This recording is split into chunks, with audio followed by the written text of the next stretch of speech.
Hello guys, welcome to like বাবু। তো আমার এক্সিডেন্টে আগে আমরা 3 বন্ধু মিলে গিয়েছিলাম দেখা বেড়াতে। সেই ব্লগ নিয়ে এসেছি তোমাদের কাছে। তো রাত 8টার সময় আমরা দুর্গাপুর থেকে স্টেট বাস ধরে দীঘার দিকে রওনা দিলাম। সেই দিনটা ছিল 5th জানুয়ারি। মাঝে একটা ঢাবাতে বাসটি দাঁড়িয়ে ছিল, সেখানে রাত্রির খাবার খেয়ে নিলাম। ঠান্ডাতে জমে যাচ্ছে ছেলেটা। সবারই খাওয়া দাওয়া কমপ্লিট হবার পর আবার পুনরায় যাত্রা শুরু করলাম।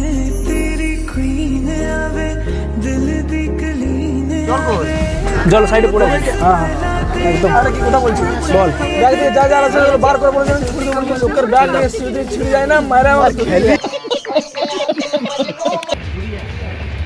ওকে, পৌঁছে গেছি আমরা দীঘা। এখন বাজে ভোর 4:30। সত্যি প্রচুর ঠান্ডা ছিল সেই সময়।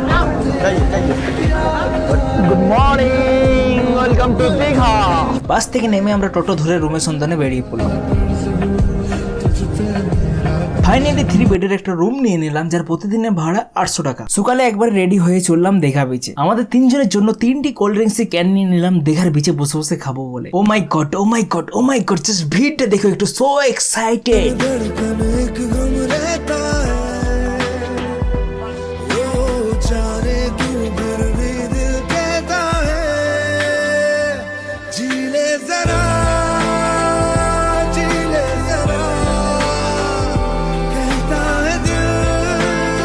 আর সমুদ্রে এসেছি ডাব না খেলে চলে।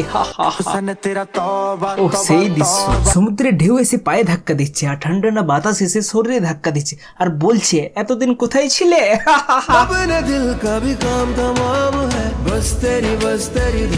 সবাই নিজেদের মতো করে আনন্দ করছে। সমুদ্রের মধ্যে বড় একটা পাথর পায়ে লেগেছিল, তাই সেটিকে তুলে উপরে করে দিলাম যেন কারো আর পায়ে না।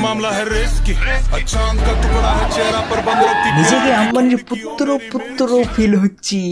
সমুদ্রে বল নিয়ে খেলবার মজাটাই আলাদা, তাই একটা বল নিয়ে নিলাম খেলবার জন্য। এখানে সবাই প্রচুর মজা করছে আর আমরাও ঢেউয়ের সৎ ব্যবহার করছি। শেষে এর অবস্থাটা দেখো একটু, ঠান্ডায় বিচারে থরথর করে কাঁপছে।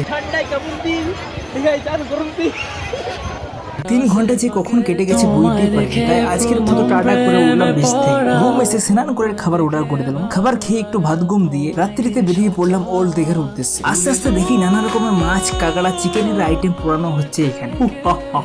তাই দেরি না করে আমরা কাবাবের অর্ডার দিয়ে দিলাম। কাবাব খেয়ে ওল্ড দীঘা চলে এলাম। নিউ দীঘা দিক থেকে আসতে সামনেই পড়বে জগন্নাথ মন্দির। জয় জগন্নাথ। এবার আমরা ঢুকবো বিশ্ব বাংলায়। অনেক মানুষ এসেছে এখানে।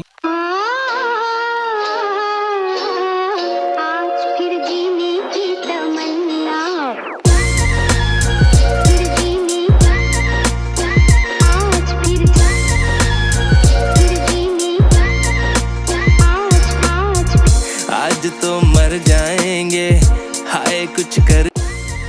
চারি সাইড ভালো করে দেখবার পর আর দেরি না করে এবার আমরা রুমে চলে যাব। কাল ভোর ভোর উঠে সূর্য উদয় দেখবো। চলো দেখা হচ্ছে আবার কাল মর্নিং এ। Hey guys, good morning. তো এখন ঘুরতে বাজে 4:45 AM। আমরা বিচের দিকে যাচ্ছি। এসে গরম গরম চায়ে চুমুক দিয়ে আমরা সূর্য উদয়ের অপেক্ষায় রইলাম। অনেকেই ভোর ভোর উঠে এসেছে এখানে। মনে হচ্ছে আর বাড়ি যাবো না, এখানেই থেকে যাব। বাড়ি না গেলেই ভালো হতো, তাহলে আমার জীবনে এত বড় দুর্ঘটনা ঘটতো না। যখন ঢেউটা পায়ে এসে লাগছে, ওহ কি ঠান্ডা।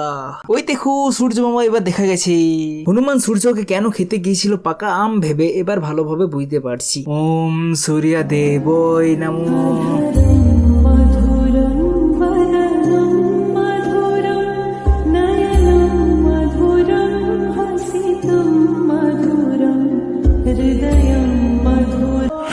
ये बादल की चादर ये तारों today is a golden day. फलक तक चल। কিছুক্ষণ থাকবার পর তারপর রুম এসে ব্রেকফাস্ট করে 3 বন্ধু মিলে মোহনার দিকে রওনা দিলাম। মোহনায় গেলে দেখতে পাবে নানা রকম মাছ।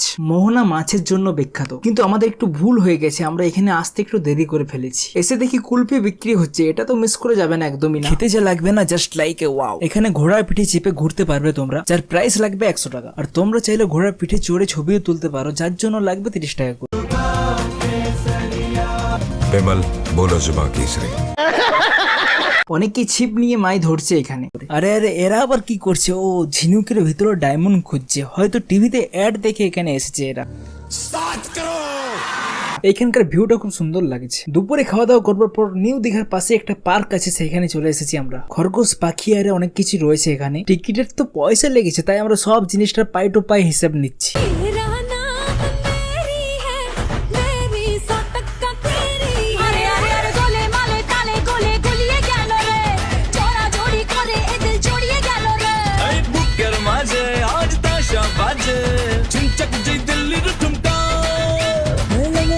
একটু দোল খেয়ে নিই আমরা, তোমরা তো কোনোদিন দোল খাওনি, দোল নাই, তাই দেখো আমাদিকে।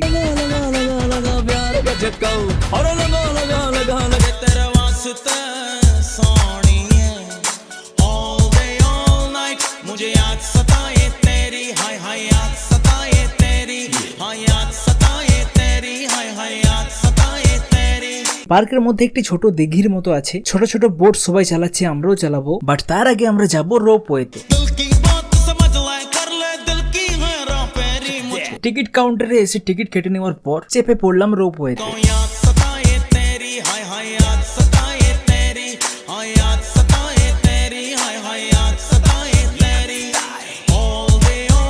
ওপর থেকে ভিউটা খুব সুন্দর লাগছে।